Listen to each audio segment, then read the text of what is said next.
Mak dah bacaan Syekh Sa'ad Al-Ghamidi, mak dah bacaan Syekh Musyari Al-Fasi, mak. Masya Allah. Ada tak kita pergi? Alhamdulillah kita pergi.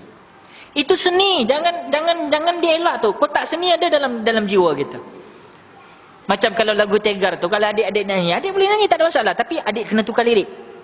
Tukar lirik lah.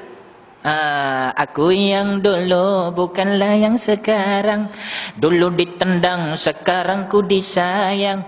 Dulu ku menderita, sekarang aku bahagia.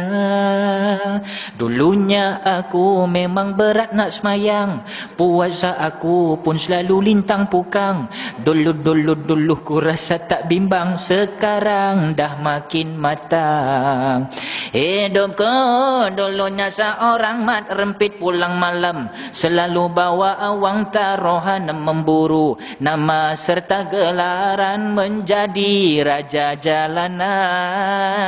Sekarang kakiku tak boleh jalan-jalan tangan pula, semacam terkena recehan kerana terlibat dalam kemalangan. Aduhai, hukum dah sampai.